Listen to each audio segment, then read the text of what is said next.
Gloria a Jesús. Dios les bendiga, hermanos.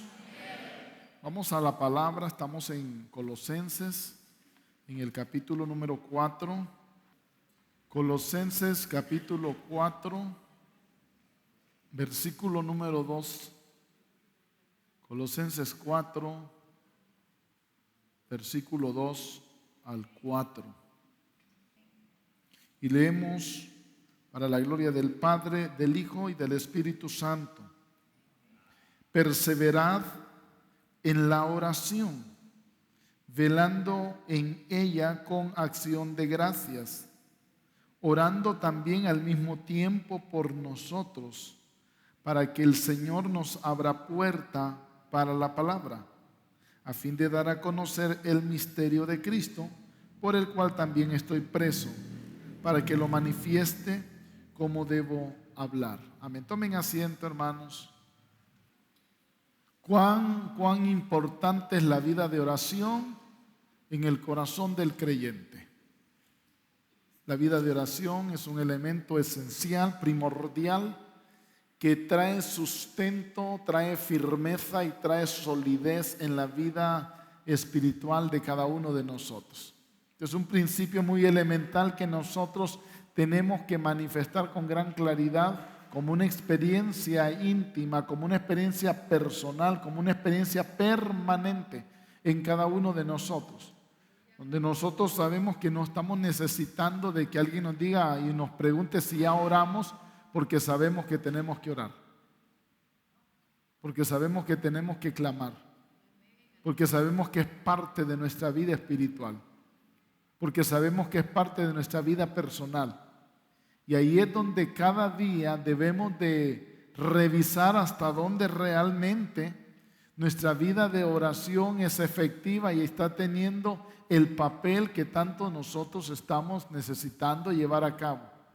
Porque la efectividad de la vida espiritual no es una ordenanza que yo llevo a cabo porque alguien me está presionando o porque alguien me está vigilando, sino una experiencia personal que es parte de mi vida porque sé que es una necesidad para mi ser y que debo hacerlo y que debo llevarlo a cabo, y que la vida de oración realmente se vuelve efectiva cuando yo entiendo que es parte integral de mi conducta, de mi vida personal, de mi forma de ser, de mi manera de andar.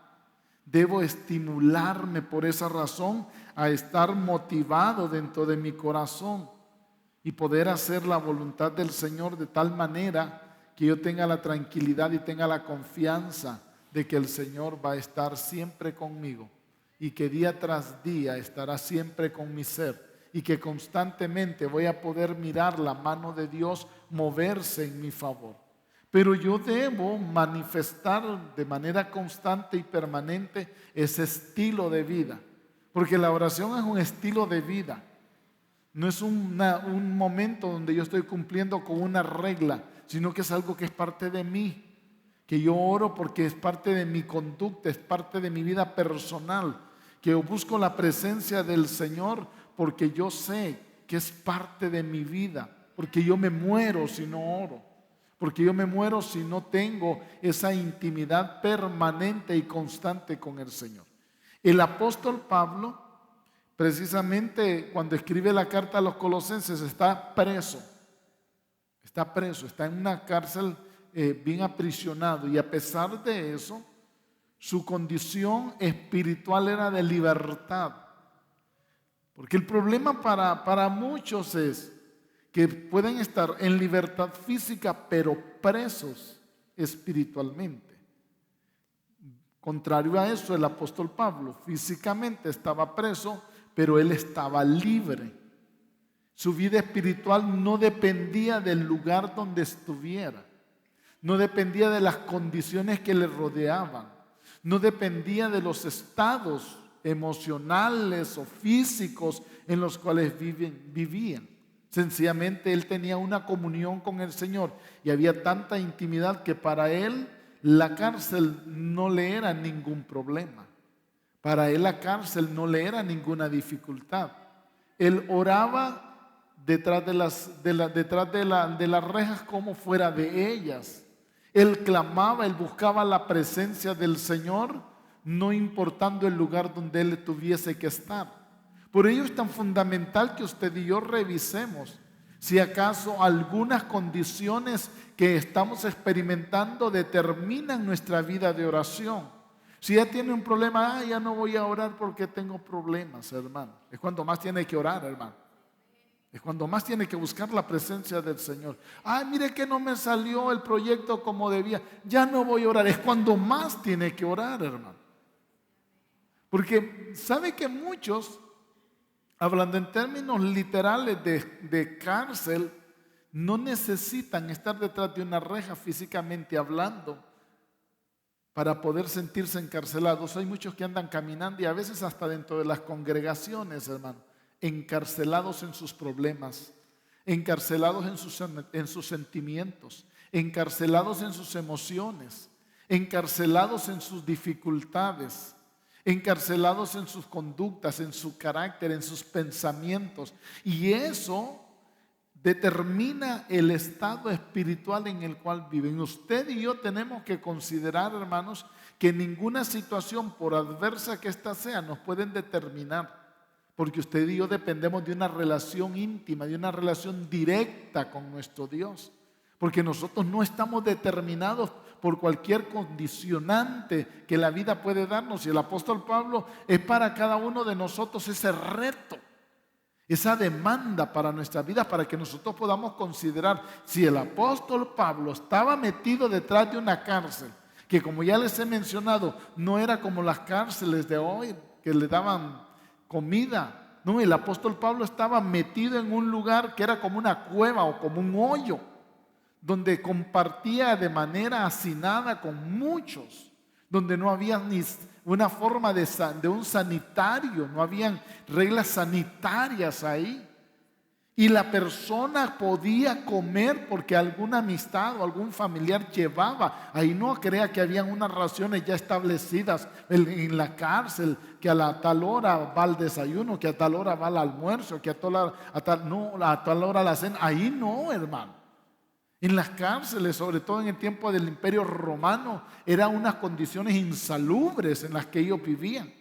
No solamente estaban encerrados, no solamente estaban, que la libertad no les era parte en la vida a ellos, sino que la condición en que estaban viviendo dentro de esas cárceles era de lo más terrible, hermano. No era que solo estaban privados de libertad, estaban privados de muchas cosas también. Y ahí en donde el apóstol Pablo envía la carta, escribe la carta a los colosenses. Usted lee toda la carta a los colosenses, se va a dar cuenta cómo el apóstol Pablo estaba tan inspirado describiendo al esposo de la iglesia, viendo la grandeza. Dice Jesucristo es la imagen del Dios invisible. Él estaba viendo eso. Esa es la carta que el apóstol Pablo está escribiendo. La experiencia de él a nosotros debe animarnos, motivarnos. Si en tales condiciones este hombre podía ver la gloria de Dios, ¿cuánto más nosotros con tantas libertades que tenemos, hermano? ¿Cuánto más nosotros con tantas oportunidades que tenemos? Si este hombre privado de libertad buscaba la presencia del Señor, usted y yo que tenemos estas libertades, cuánto más, hermano. Pero muchas veces testificamos haber conocido al Señor y nosotros mismos nos enclaustramos, nos encerramos, nos encarcelamos con el problemita, con la dificultad. Ay, hermano, mire que ni la mano me dieron, ya estoy bien triste, ya no quiero ni orar. Vaya, qué gran problema, hermano. Esa sí es gran dificultad, mire. Voy a acompañarlo en su pesar. Nosotros tenemos que considerar, hermano, qué situaciones podamos estar viviendo y cómo tener un enfoque para enfrentarlas, para poder superarlas y para poder tener verdadero carácter de hombre y mujer de Dios, de tal manera que no hay forma ni manera, valga la redundancia, de que nosotros dejemos que esas situaciones nos cohíban y nos detengan en buscar la presencia del Señor. Hemos estado hablando del por qué el apóstol Pablo tenía esta experiencia, esta vivencia. ¿Por qué razón el apóstol Pablo tenía unas condicionantes? Él hablaba de que había que perseverar, que teníamos que tener una oración perseverante. Él hablaba que teníamos que ser apasionados en nuestra oración. Él hablaba que nuestra oración tenía que tener acción de gracias, ser agradecidos cuando oramos, porque su experiencia era esa. Jamás el apóstol Pablo indicó que nosotros como iglesia hiciéramos algo si él no nos había dado el ejemplo. De hecho, cuando le escribe a los Corintios en el capítulo 11 de su primera carta, le dice: imítenme a mí así como yo imito a Cristo. Y eso es para nosotros, hermanos, el grande reto. Otros pueden buscar la presencia del Señor en estados difíciles. ¿Cómo nosotros vamos a tener excusa, hermano? ¿Cuál es la excusa de nosotros para no buscarle? Y establecer claramente el parámetro del estilo de vida en cómo nosotros lo buscamos.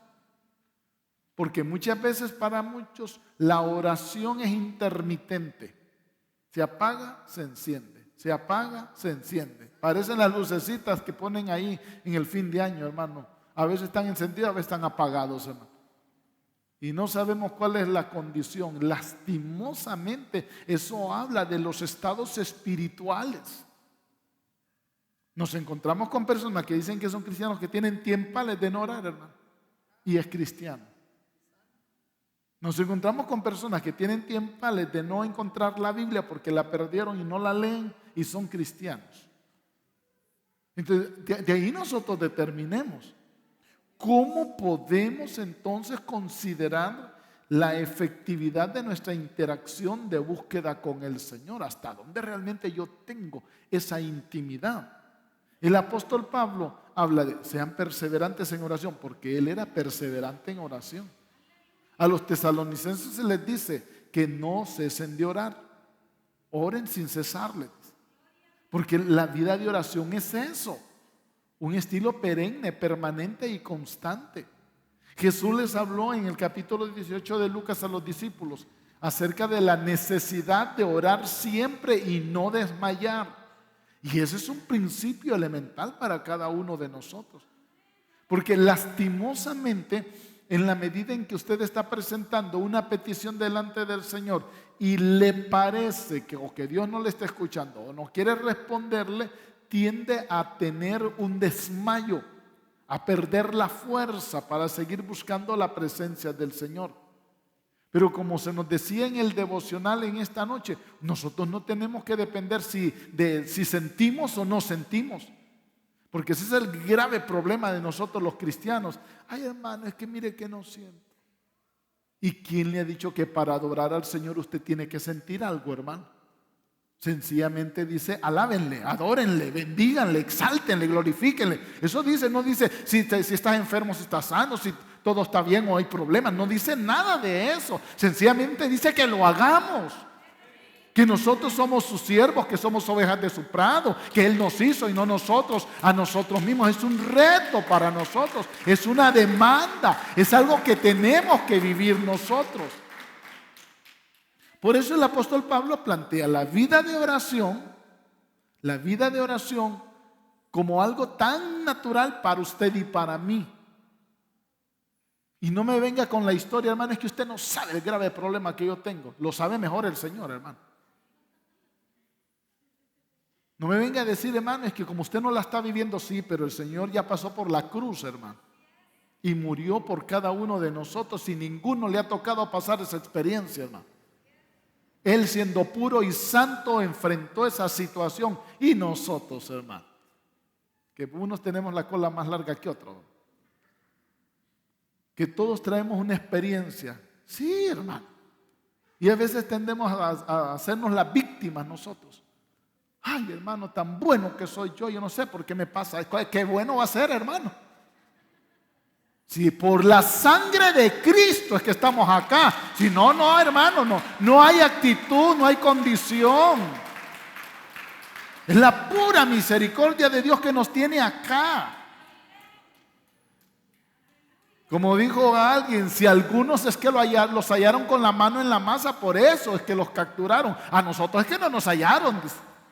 Y es cierto, hermano. Y es cierto. Nosotros tenemos que considerar eso. ¿Qué reto tenemos nosotros? ¿Con qué excusa vamos a aparecer delante de la presencia del Señor? No hay ninguna, no hay forma alguna.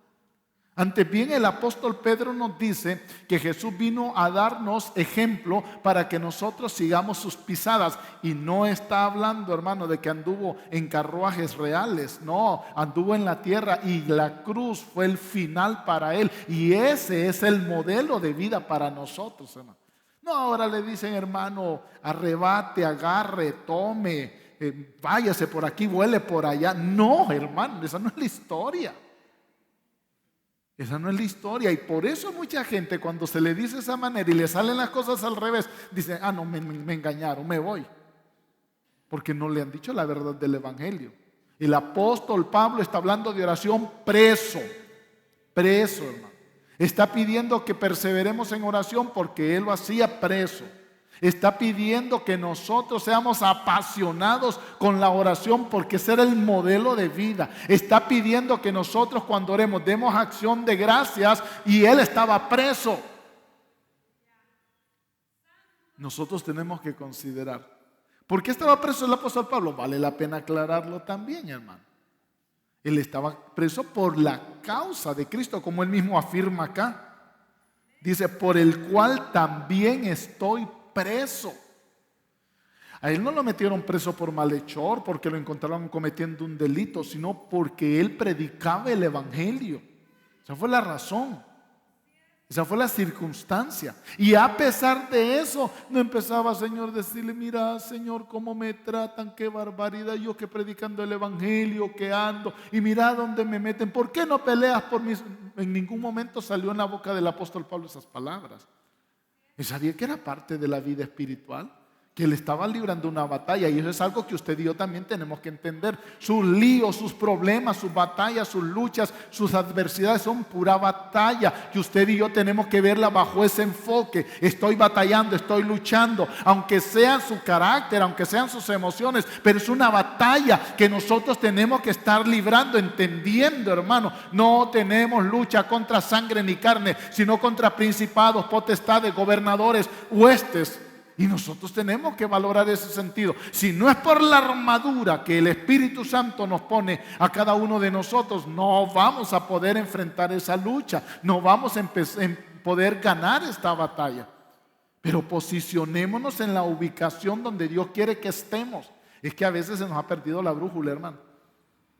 Sí, el GPS lo anda por la porra grande. Perdemos el sentido de orientación en lo que a la vida espiritual requiere. Nosotros tenemos que sentir el punto esencial. Entonces, valorado en eso, el apóstol Pablo se atreve a decirles, les pido que también oren por mí. Porque cuando nosotros oramos también debemos de interceder. Cuando nosotros oramos también tenemos que clamar por los demás.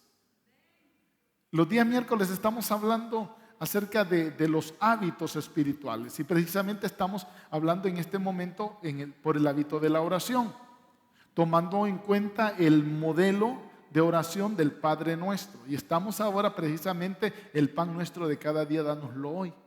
Y ahí está incluido, ahí está inserto el principio elemental que la petición del Padre Nuestro, dánoslo hoy, no es solamente pan físico, sino llena todos los aspectos de necesidad en cada uno de nosotros. Y como planteábamos el miércoles anterior, no dice mi pan, dice el pan nuestro, hablando en términos generales. Ahí es donde nosotros tenemos que comprender, yo no solo voy a pedir mi pan, voy a pedir el pan de mi hermano y de mi hermana. En otras palabras, yo voy a interceder por mis hermanos, yo los voy a traer delante de la presencia del Señor en su problema, en su dificultad. Ahora, ¿lo hacemos?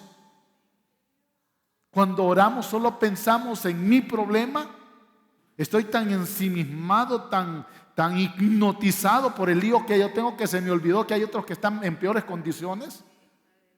Sí, porque sabe que a veces, hermano, nosotros creemos que el grande problema que yo tengo es el más grande habido y por haber en todo el mundo, cuando hay otras personas que están pasando circunstancias, hermano, que ni se parece a lo que nosotros estamos pasando. El valor en este sentido tiene que ver cuando yo estoy sumergido en la vida de oración. También entiendo, Dios me ha dado la facultad de poder entrar confiadamente al trono de la gracia, pero no solo para mí, sino también para otros. No solo por mi necesidad, sino también por la necesidad de otros. Otros también necesitan mi apoyo. Dios me ha dado la libertad, la hermosa bendición de poder entrar delante de su presencia confiadamente. Debo hacerlo aprovechándolo, hermano. Aprovechándolo, pensando en que hay otros también con necesidad. Pero es llamativo también el hecho de la petición del apóstol Pablo cuando pide que intercedamos por él, en este caso para los colosenses. El propósito que el apóstol Pablo tenía en todo sentido era que los colosenses, y que usted y yo también, entendamos el poder que tiene la oración, el alcance de una vida de oración, hasta dónde nosotros podemos llegar. ¿Sabe que el apóstol Pablo, cuando les pide a los hermanos de Colosa que oren por él, dice que se abra puerta para la palabra? No dice que se me abran las puertas de la cárcel, dice que se abran puertas para la palabra. O sea, la forma y manera que él quiere que los hermanos oren es: Señor, que el apóstol Pablo tenga oportunidad para predicar la palabra. Allí en la cárcel el apóstol Pablo seguía predicando el evangelio. Allí él tenía la oportunidad de compartir la grandeza del Señor. Como recuerden, ¿verdad? Ya les mencioné Onésimo, mencionado en la carta a Filemón, que era esclavo de Filemón. Allí lo conoció el apóstol Pablo y se convirtió en su hijo espiritual porque se lo ganó para Cristo. Y luego lo recomienda con Filemón y le dice: si algo te debe, ponlo a mi cuenta, yo te lo voy a pagar. Por no decirte, le dice a Filemón, que tú me debes muchas cosas. Filemón había conocido a Cristo también con el apóstol Pablo.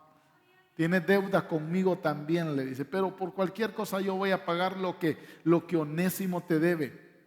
¿Ha pensado usted?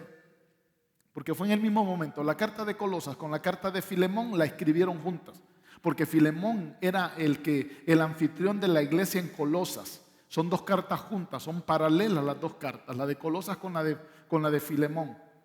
Y cuando él envía a las cartas para Colosas, mire qué hombre de fe, un preso que podía estar ofreciendo, y le manda a decir a Filemón: yo te lo voy a pagar. Y estaba preso ahí.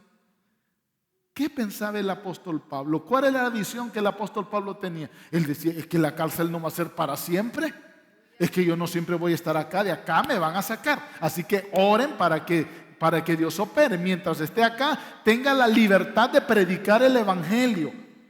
No les dijo: oren, clamen que esta gente sea tocada para que me saquen de la cárcel. No, esa no era la petición de él. La petición de él era para que yo manifieste el evangelio como debo hacerlo. Cuando yo hable, predique como debo predicar, para que yo presente, para que yo lo manifieste como yo lo debo hablar. Esa era la petición del apóstol Pablo.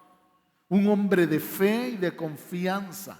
Sabía y entendía lo que significaba el poder del evangelio. Cada uno de nosotros hoy por hoy debemos de considerar también, cuando oramos, cuál es el alcance que creemos que tiene la oración.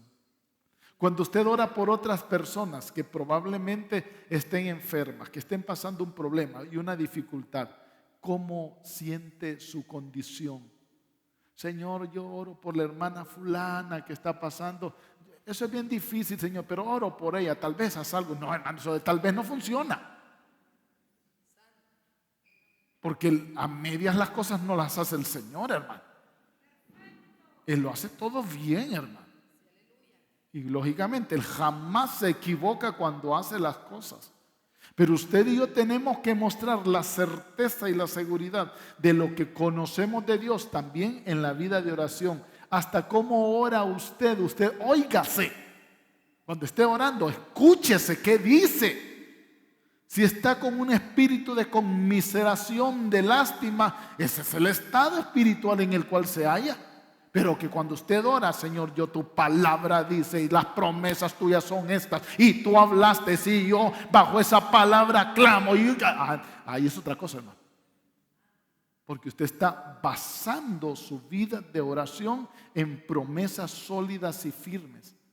Pero si nuestra oración es así quejumbrosa, Señor, yo creo que te has olvidado de mí, Señor. ¿Verdad que ya no te acuerdas de mí? No, hermano, no estoy orando así, hermano. Eso no va a funcionar. Eso no mueve nada, hermano. Dios quiere que nosotros podamos valorar el sentido del carácter que Dios quiere que tengamos como sus siervos, que estamos orando, que estamos clamando, que estamos buscando su presencia. Por eso, cuando oremos, pensemos, si el apóstol Pablo le pedía a los hermanos que oraran para que el reino de Dios expandiera, así como Jesús se preocupaba por las almas, también Él lo hacía. También nosotros, hermano, también nosotros. Pablo no les estaba pidiendo que oraran por su situación legal, por su liberación física del salir de la cárcel, sino tener la oportunidad de llevar a alguien a Cristo. Cuando usted ora antes de ir al trabajo, ¿cómo ora? ¿Para qué ora? Si se va a enfocar en el trabajo, piense, Señor, dame este día la oportunidad de presentarle el evangelio a aquellas personas que se acerquen a mí. Que esas personas que se acerquen a mí puedan ser impactadas por el evangelio de Jesucristo que yo vivo. Porque no necesito hablar para testificar y predicar de Cristo. Mi conducta es el mejor mensaje. Pero si los que se acercan a nosotros, para ser cristiano como ese, mejor no soy nada. Imagínense, hermano, cuál va a ser el efecto que nosotros estamos teniendo. Tenemos que valorar el sentido de lo que Dios nos está dando. Mire que cada día no es solamente la oportunidad para que usted viva. Porque lastimosamente, como amamos tanto la vida sobre la tierra, en lo primerito, Señor, dame un poquito más de vida. Pero, ¿para qué? ¿Para qué queremos un poquito más de vida? Un poquito más de vida debe ser para hablar la palabra. Un poquito más de vida debe ser para testificar de Cristo. Un poquito más de vida debe ser para enseñarle a otros, para formar a otros, para orar por otros. Un poquito más de vida debe ser para que nosotros lo aprovechemos en todos los aspectos de la vida espiritual, porque ese es nuestro contexto, hermano. Ese es el área donde nosotros estamos transitando, ahí es donde estamos trabajando. Nosotros no somos seres extraterrestres que aceptamos a Cristo y tenemos que estar volando en el aire o irnos a meter a una cueva porque nos vamos a contaminar, hermano, cuando recuerde que la araña está en la estaca, ¿verdad? Ahí la vamos a andar cargando para arriba y para abajo donde vayamos. No podemos creer que porque me voy a ir a encerrar ya me santifiqué, hermano. Usted se santifica acá. En medio de esos compañeros de trabajo que usted dice que son el mero diablo, allí se santifica usted. Y esos que son el mero diablo, como usted puede decir, son los que le sirven para formar su carácter, que están esculpiendo el carácter de Cristo en su vida, para que usted y yo cada día podamos reflejar la vivencia del Señor. Entonces, cada día que nosotros vivimos es una oportunidad de llevar a alguien a Cristo, así como el apóstol Pablo lo presentaba. El enfoque del apóstol Pablo era: oren por mí para que al hablar, hable como tenga que hacer. Que al manifestar el evangelio lo haga como es debido y lo haga como Él quiere. Que la oración debe estar de acuerdo a la voluntad divina y no según mis deseos codiciosos. Porque muchas veces, como dice el apóstol Santiago, no recibimos porque oramos mal, dice. Oramos para satisfacer nuestros deleites. Y entonces la oración se queda infructífera, sin efecto. No alcanza el propósito para el cual nosotros la estamos elevando. Cuando oramos por los demás, cuando oramos que se haga la voluntad del Señor, entonces nosotros de una manera, podríamos decir como de rebote, nosotros somos edificados. Cuando usted ora por otro, usted crece. Cuando usted ora por otro, usted se ensancha en su vida espiritual, porque está cortando la condición egoísta, ese deseo de solo estar orando por lo mío, por lo mío, por lo mío, y estoy enfocado en la necesidad de otro. Eso habla que yo estoy muriendo a mi yo, a lo que yo quiero, y estoy pensando en que la necesidad de otros es también fundamental. Vamos a crecer porque no nos centramos en nosotros, sino en lo que Dios quiere, en la voluntad perfecta del Señor. Cuando lo hacemos, nos parecemos más a Jesús y tendremos más intimidad con nuestro Dios. Porque ya no estamos pensando en mi circulito. Estoy botando paredes y buscando el hacer más la voluntad del Señor para poder conseguir que el Evangelio sea mostrado a través de mi vida. Porque ese es el objetivo, hermano. Que el Evangelio sea mostrado por mi conducta, por mi estilo de vida, por mi forma de ser. Dios está buscando hombres y mujeres que actuemos en base a los principios elementales de la palabra. De repente la vida de oración podría ser para nosotros un tema machacado, un tema para muchos ya demasiado diluido, demasiado ajado, pero es una necesidad diaria para cada uno de nosotros. Así que tome el incentivo, porque los martes seguiremos hablando de esto. Tome el incentivo, haga una revisión, hermano. Haga una conducta de su vida personal. ¿Cuánto nosotros oramos? ¿Dedicamos tiempo a la oración? Vamos a hacerles un examen a los jóvenes que vienen de la iglesia, acá a la iglesia, que sus padres se congregan también. A ellos les vamos a preguntar, ¿cuánto oran ustedes? ¿Y qué van a decir? No, si en la casa nadie ora. A veces en el altar familiar medio oramos, pero ahí nadie ora. Y si le preguntamos a los niños, ellos van a decir mejor las cosas, hermano. Ellos nos van a testificar mejor. Así que tenemos tremendo reto, hermano. Tremendo reto. Porque como ya hemos mencionado en otras ocasiones cuando estábamos hablando acerca del apasionamiento por la oración, si nosotros somos apasionados, esa pasión la transmitimos en el hogar. Vamos a ver a nuestros hijos orando también. Vamos a ver a nuestros hijos trayéndonos la historia que un compañerito se enfermó y que él oró por él. Y que se acordó que había que tenían la oración como punto elemental. Pensemos en eso, en nuestro reto. Porque si hablamos de transmitir fundamentos, usted y yo, hermanos, los que ya vamos más adelantito en el camino, ¿verdad? No vamos a ser eternos, hermano. Y si Cristo no viniera, de aquí vamos a desaparecer. ¿Y qué va a pasar con la otra gente que queda acá? ¿Qué va a pasar, hermano? Este templo se va a convertir en una discoteca. ¿Qué herejía la que está diciendo el pastor? Bueno, depende de los jóvenes. De ahí depende. ¿Qué vamos a hacer? ¿Qué vamos a transmitir? ¿Cuáles van a ser los principios elementales de vida en cada uno de nosotros? Mire, hermano, usted va a Europa Europa, templos, tremendos templos, hermano. Son museos. Tremendos templos. Son centros de esparcimiento. Son bibliotecas. Son lugares usados para usos pecaminosos. Y de Europa fue donde el avivamiento, hermano. Ahí fue donde el apóstol Pablo anduvo predicando y donde la reforma en la Edad Media levantó hombres y mujeres, pero tremendos predicadores, hermano. Muchas denominaciones surgieron de ese evento. Y vaya a ver donde predicaban aquellos tremendos predicadores. Todo depende de nosotros, hermano.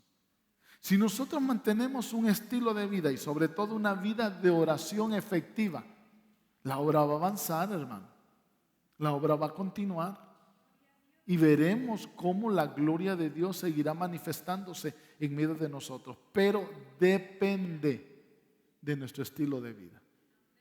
Y la vida de oración es uno de los elementos más esenciales que nosotros tenemos que estar proponiendo sea una práctica permanente. Pongámonos en pie, hermanos.